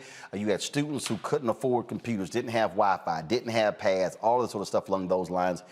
And folks were very scared, students of color falling behind. That, of course, was in the spring. Then we went to the summer. We still are being impacted this fall, this fall as well. And so we're still dealing with that. And so there are parents out there who are going, look, I'm trying to, want my child to compete, but this thing could literally hurt them on the back end when you talk about getting to your senior year, trying to apply for college and scholarships and grants along those lines.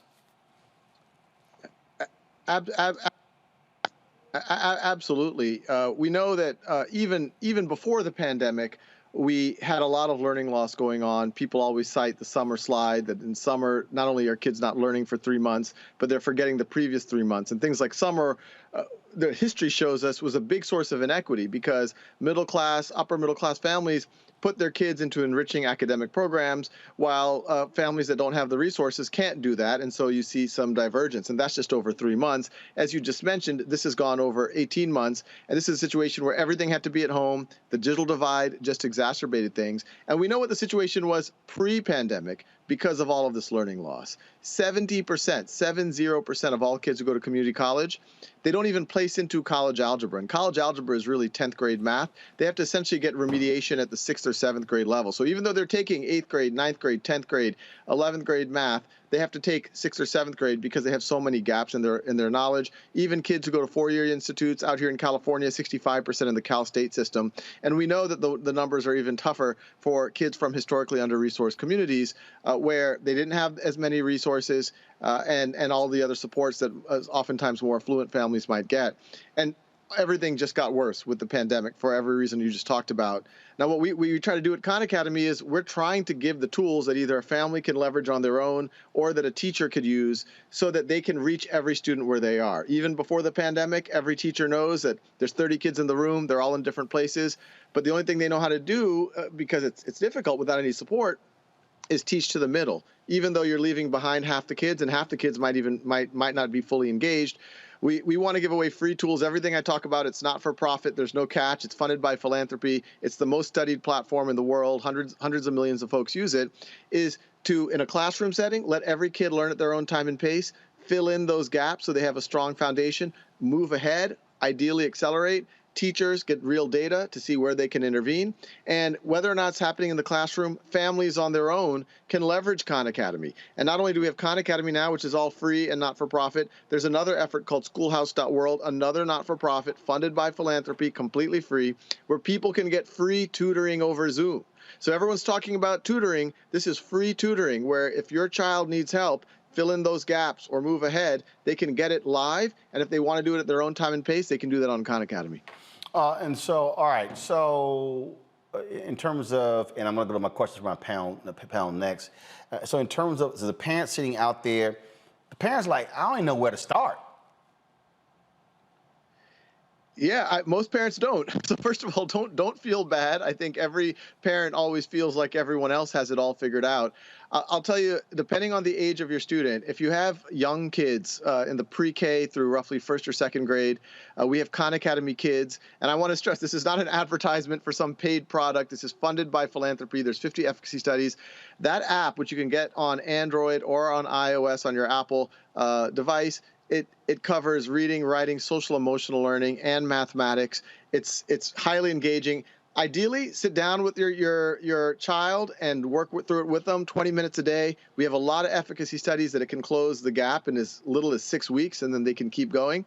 And then for math, for third grade and over, if you get your kids on Khan Academy for even 30 minutes a day, we see efficacy study after efficacy study that even 30 minutes a week is growing the kids 30% or more. But if they're able to do it on a daily basis and really make a practice out of it, we have no doubt that they're not only going to fill in the gaps that might have been formed during the pandemic, but then they're going to be one of the strongest kids in their classroom. Questions first, Teresa.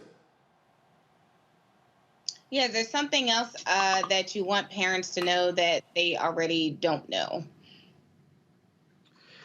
Things, I think it's that not the school system is doing in many cases the best it can, but it has so many things it's stretched thin.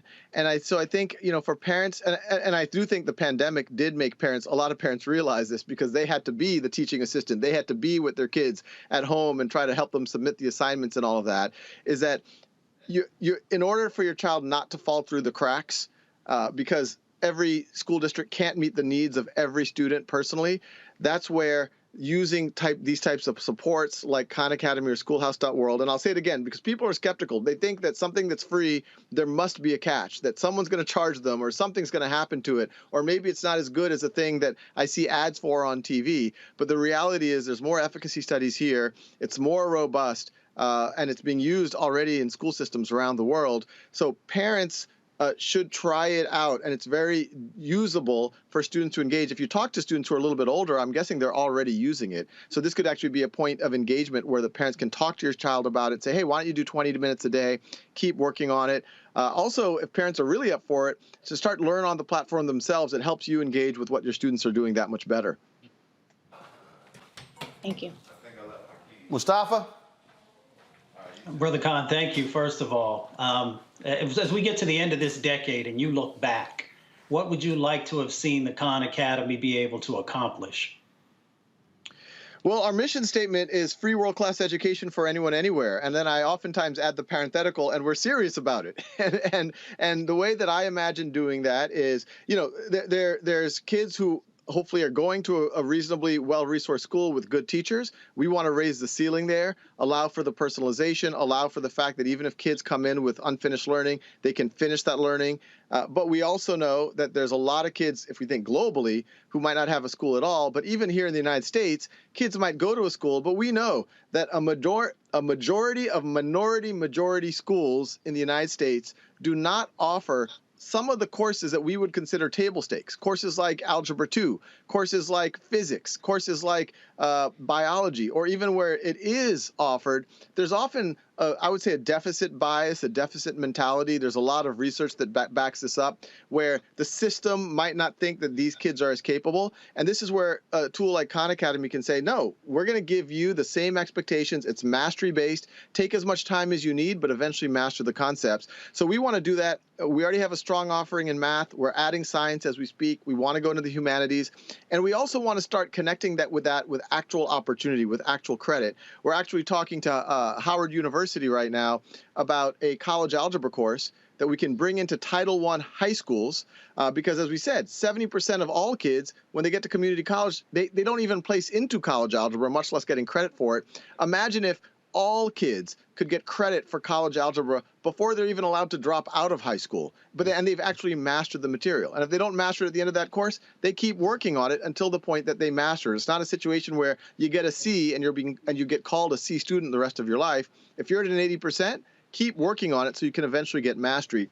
And so I'm hoping that is something that it's mainstream in the next 5, 10 years. And I think this tutoring program is going to be really interesting because we're already seeing a lot of people benefiting from the tutoring. They're finding that this free tutoring on schoolhouse.world is better than things that they might have even been able to pay for. And the way that we motivate the tutors is we say, and some of these tutors are high school students and college students, is we say, if you can tutor algebra or biology or statistics, we're going to find opportunities for you. We're going to help you get into college. If you're a college admissions officer, wouldn't you want to admit the kid who's a great tutor in algebra or a great tutor in biology? And that should also be a pathway to job opportunity, so it's not gated by where you go to college. Lamisha. Awesome, and thanks for being here. You are speaking my language as somebody who has worked in education leadership at the K through 12 level as well as at the community college level. You're really speaking facts here. When I think about things like the brain drain, which happened long before COVID-19, COVID-19 is getting a lot of credit for things that have been existing in the public school system for a very long time. How do parents and schools work to eradicate what we've already seen in terms of kids who've been basically left behind, many of which grade levels behind, despite the fact that they're still getting passed on? We know this because we know the scores in math, we know the scores in reading and writing, and there was a statistic that came out just last week that in 2024, 2025, we are going to have up to 86% of young people who are functionally illiterate. So there's something else going on. We talk about math and science a lot, which obviously STEM matters, but what we don't talk about as often is literacy. And we're walking into a population of young people who, quite frankly, cannot read and write. What types of platforms are you working on to address that as well? What is out here for parents? Absolutely. And, second place to the college math remediation problem is the college writing problem. And that just shows an issue, even for the kids who don't go to college. It shows exactly what you're talking about, how big the deficit is, where kids aren't even being able to do the basic reading and writing at what we would really consider a functional level, which is a middle school level. And, what's happening is once those deficits form, unless you do things in what I would call a mastery framework, they're only going to get worse and worse. If I give you a test and you got a 70% on basic exponents, and it just might be, it took you a little longer to get that, you might have had something going on at home that week, the system right now gives you a C- or a D, and then the whole class will move on to the next concept that's going to build on that deficit. You're going to go into negative exponents or equations that deal with exponents. Somehow, and you could be a genius, but you're not going to be able to engage with this next thing when you have that deficit, that gap that's sitting there. And so the solution in our minds is, instead of just continuing to go through the motions and do this factory model of education that we've had since the beginning of the Industrial Revolution, let's use some modern tools, not as a substitute for the system, but as a way to unlock the system, as a way to start reaching every student where they are. So we need to do that in math. To your point, we hope that Khan Academy, if we can get the philanthropic funding, we hope we can start on reading comprehension on the in the next couple of years. We are doing it. We are the official practice with the College Board around the SAT. And to your point about people in 2024 not being able to read or write, there's even more dystopian statistics. I remember reading a long time ago that to build prisons takes about a 10, 15-year lead time, and it correlates with fourth grade test scores. I mean, if there's nothing, that is the most dystopian thing I've ever heard in my entire life. But it tells you how important it is to get young people at a strong foundation, not just so they can engage in math, but so that their self-esteem doesn't fall apart. I started Khan Academy tutoring family members, and it started tutoring with my 12-year-old cousin at the time, back in 2004, and she was giving up on herself. And she was, quote, lucky to have me be able to do an intervention with her and deprogram a lot of what she began to think of herself. But a lot of kids don't have that. So we have to think about how are the supports to fill in those gaps, make sure their self-esteem doesn't crumble, make sure that they're able to connect with other people and have a strong foundation. All right, then. Again, Sal, where can people go to get more information about Khan Academy? Great. Just people check out khanacademy.org. I encourage people to check out schoolhouse.world as well. These are related, not-for-profits. And once again, some people sometimes think that we're trying to sell something, but this is free, funded by philanthropy, and it's the most recognized and studied platform in the world. So I just want to make sure people know that it exists for their children. All right. Sure appreciate it. Thanks a lot. Thank you. All right, folks. Today in Chicago, they broke ground on the Obama Presidential Center, slated to open in 2022. Here's some of what took place. It's been a long time coming. We had originally hoped to hold a bigger festive event, but the pandemic had other plans. So we're keeping this small for now. But to everyone who is watching, including so many who were part of my administration, so many who've worked tirelessly to make this day possible, please know how incredibly grateful I am and how much I am looking forward to celebrating with all of you in person as soon as we can. For us, the Obama Presidential Center means a lot more than just creating a space to house memories from our 8 years in the White House. This investment, this substantial investment in the South Side, will help make the neighborhood where we call home a destination for the entire world. They will be breaking ground. They're breaking ground today. It will open a year from now. It's not a typical presidential library. It's called a presidential center.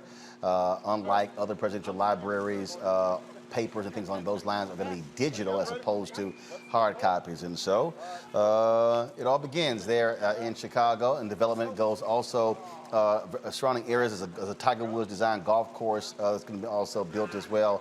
Been a lot of drama over this presidential center, where a lot of community groups have been saying that that they have not been good community partners, but those lawsuits are beaten back. So there you go. All right, folks. You know what time it is. No charcoal grills are allowed. I'm white. I got you, bro.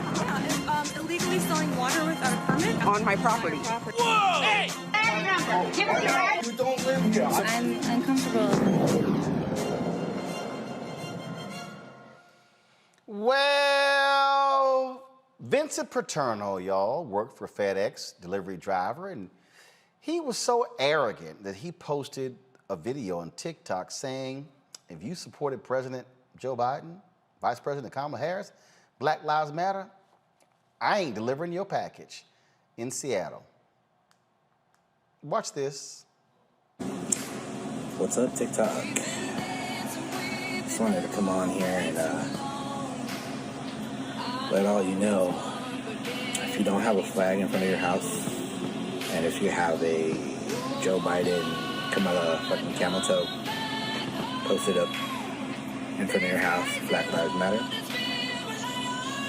I will not deliver your shit. I will not deliver your shit. I will bring that back to the station.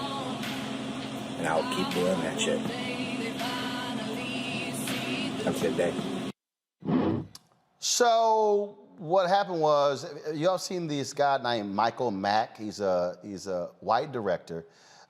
He, of course, got a hold of this. He has been very successful at outing a bunch of other people.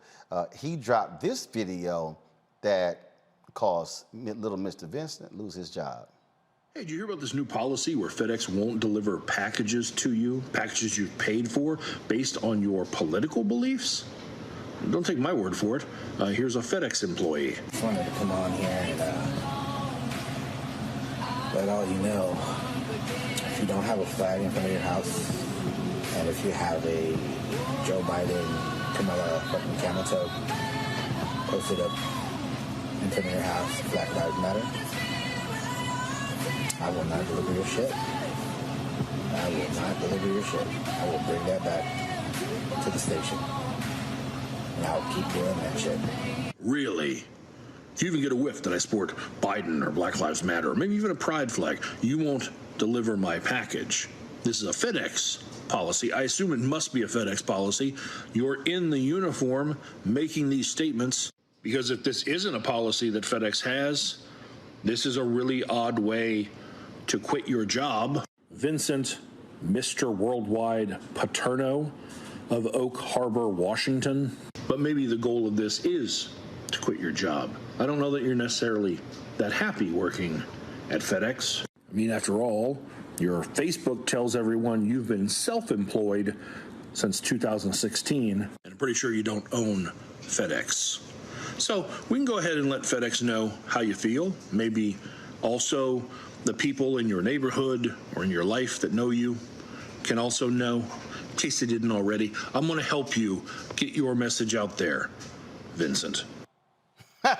I really like this guy, Michael Mack. We got to get him on the show, y'all, because he's done this a number of times, Amisha, where he's done these videos outing white supremacists and others, and then huge following of his on TikTok and social media as well. And he actually engaged in a back and forth with this guy, and he said, "Yeah, you got a few followers, but I've got more." Vincent no longer has a job. As he shouldn't. Roland, watching that, this is not only a very bold, indignant, and ignorant man, but he was bold enough to record this, put it on one of the largest platforms he possibly could, go against everything that he basically signed up to do as a FedEx employee. You can't decide who you're going to drop off packages to and who you're not based on political affiliation, religious affiliation, race, or anything else. You are paid to do a service, so you do said service.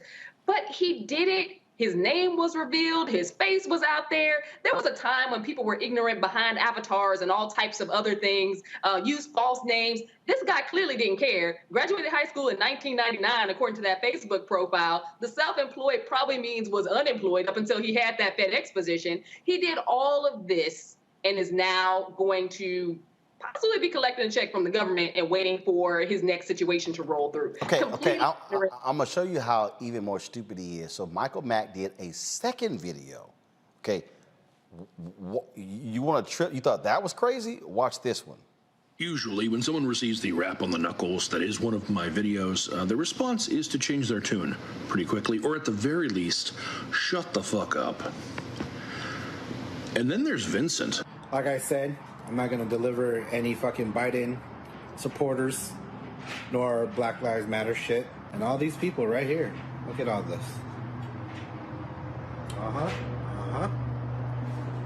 Y'all didn't get your shit today. Oh, and on top of that, my boss hit me up today and said, "Hey, how come you didn't deliver 40 stocks?" And I said, "Because they're fucking Biden supporters." And he said, "Hey, you know that's going to cost you your monthly bonus. $600? I'll lose a bonus? Who cares? Standing up for what's right. But if y'all want to show some love, my link is in the bio." We're such a piece of shit. You know, your wife messaged me to tell me how she and your children do not agree with you, how she begged you not to post this. Now you've posted a second time, and she's getting threats, which, by the way, if you've contacted his family and threatened them, you're no better than he is. 40 stops. 40 customers who did not receive the service that they paid for. You got that video prepared for when you lose your job? Because you are. I've already had some pretty high people in FedEx reach out to me. It's coming. And then you'll be there. "What happened, guys? Lost my job for doing the right thing. Can you help me?" No, that's not going to happen. See, the first step was your job because you're abusing your position and harming customers. Next, when you ask for that money, I take all that too. PayPal, Venmo, Cash App, GoFundMe. Whatever route you try, I'm going to take it. And I know you probably think you're safe because you blocked me on TikTok and on Instagram after you left this comment and tried to paint this picture like, oh, medical supplies. Yeah, no, I see all of this. There is nothing you will do I won't hear about. So if your objective was to have like 30 seconds of fame for being really shitty on the internet, you can have that. Anything else? No. You done messed up, Aaron. Ha ha! I love it. He's like, "You want this smoke? I got you." I'm confused, Roland, though. Why was the bonus the only issue that his supervisor had with it? Okay, well, we'll take your bonus away. This was a right. Okay, they should have fired him and the manager. Mustafa? I mean, stupid is as stupid does. You know, it's really, this is going to follow him forever. These folks don't get it. Not only are you going to lose your job, but you ain't going to be able to have a reference. People are going to be looking at you and watching you and following you. And come on, man, if you don't care about yourself, care about your family. It's just, but you know what? I also say that I appreciate people saying and showing who they truly are so you know how you got to deal with them. So, as I often say, hit them in the pockets. The reason I really appreciate what Michael Mack does, Teresa, I don't know if y'all remember, but there was a woman in New York, I think it was in New York, who was arrested, who was peddling fake vaccination cards, and she had an in. She was paying somebody who was with the New York system, and they were putting the information in the database. Well, he actually hit the woman on Instagram. She responded.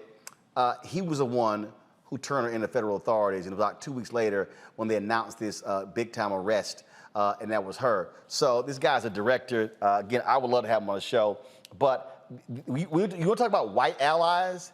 This is a guy who uses his platform to go after white supremacists, to go after racists. He exposes them, and he's killing it. I started following him on Twitter. He's absolutely hilarious.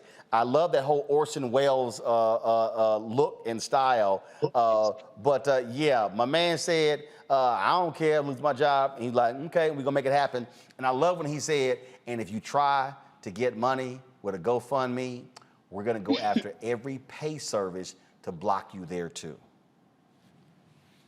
I think there's a bigger problem that I saw, and it had to do with the management of FedEx just saying you're losing your bonus. It's almost like he justified what he was doing. And for me, that's actually a really big problem because FedEx, I get it. It's hard to find workers during these times. Everybody's getting unemployment, and you got to pretty much pay people in order to work for a company these days. But I think the bigger issue is the amount of attention that this person is getting and the amount of privilege and the amount of power he assumes that he has by doing certain things. And I mean, if the flags offend him, what else offends him? Is black people offending him? Is black dogs offending him? And what next will he do while in this position and feeling like anything that he does, he can get away with? So I have a bigger problem with corporate, and I think they need to address it. Yeah, and in fact, we should have had to wait for corporate. The manager should have said, you're gone. Mm-hmm. You're gone. You're done. It's toast. But you don't necessarily have folks who have that sort of courage, and so that's exactly what you saw take place there. So, all right, folks, real quick here, National Inventors Hall of Fame inducts 2 black women for the first time in history. The late ophthalmologist Patricia Bath and engineer Marion Croak will be part of the 2022 class. Bath's invention, laser phaco, led her to an easier, faster removal of cataracts. I actually met her at a conference, helping millions of suffering patients and ophthalmologists worldwide. She's also the first black female doctor to receive a medical patent and the first black woman to lead several residency programs. She passed away in 2019. Croak is responsible for more than 200 patents, and leads Google's Research Center for Responsible AI and Human-Centered Technology. Her voice-over internet protocol is the key to today's audio and video conferencing. Croak and her team created a text-to-donate system that aided victims of Hurricane Katrina and the 2010 earthquake in Haiti. So certainly congratulations to those 2 sisters. And like I said, I was at a conference. It was in New York. It was the culture. Oh my God, what was it? It was in New York. We were at SAP, and it was great. And they told me about her, and so just an amazing sister there. And so we certainly say congratulations to both of them as well. All right, folks, that's it. Mustafa, Amisha, as well as Teresa, thanks a lot. Amisha, I saw your tweet. Apparently, you're becoming a contributor at Black News Channel? Yes, sir. All right. Well, hopefully you made sure to put in there that there's a carve out. You can still do our show. Absolutely. I made them aware of that before anything was sealed. It was like I have to be able to do Roland Martin. There you go. That's what I'm talking about. Amisha, I appreciate it. Congratulations. Thank you so very much, folks. Tomorrow, I am going to be broadcasting from University of Texas at Arlington. So I'm going to be speaking. I think this is, I'm trying to think, is this my first? Well, no, I was at Fisk University, of course, for the fellowship, but have not spoken in a speech on one of the college campus in a very long time. We're going to be at UTA tomorrow, and so looking forward to that. Let me pull up the graphic to show you. It is their 10th annual opening lecture of the Center for African American Studies, the School of Social Work and Multicultural Affairs. I'll be speaking on conditions facing African Americans in the contemporary United States. You have to register for the event in person, and so I'm going to put it on my social media accounts so you can pull the link up. You can also attend the event virtually, and we're going to grab that video as well and stream that on our platforms as well. So I'm looking forward. So if you're in the Dallas-Fort Worth area, come on out. We'd love to see you. Looking forward to that. So I'm going to be on the road the next 10 days. Sunday, I head to Los Angeles. Going with the George Lopez Golf Tournament, playing there on Monday. We'll be broadcasting the show live from Lakeside Golf Club on Monday. Then, of course, we're going to be in LA next week shooting more one-on-one interviews for my new interview series on Black Star Network called Rolling with Roland. Of course, that's how we're going to do it. All right, folks, that is it. Folks, if you want to support what we do, join our Bring the Funk fan club. Again, every dollar you give goes to support this show for what we do. We're building out this amazing studio. My God, we're getting there, y'all. We're getting there. I am so hopeful to be able to unveil it when I get back in studio on October 11th. Cash App is $RM Unfiltered. PayPal is paypal.me/R Martin Unfiltered. Venmo.com/RM Unfiltered. Zelle is Roland@RolandSMartin.com. Roland@RolandMartinUnfiltered.com. And of course, download the Black Star Network app. We want to get to 20,000 downloads. Let me just double check now. I know we're past 13,000. I know that. And so we are, I'm going to give the actual number, 14,021. So we're past 14,000. So let's get on to 15,000. We want to hit 20,000 folks real soon. My goal is to hit 50,000 downloads by December 31st. So please, go pull the graphic back up, please.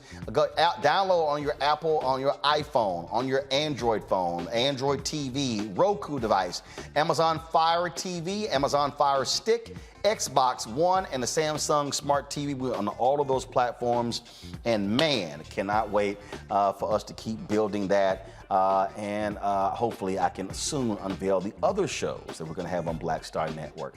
Folks, that is it. I appreciate all of you being with us. I will see you tomorrow from Texas. Roland Martin Unfiltered on the Black Star Network.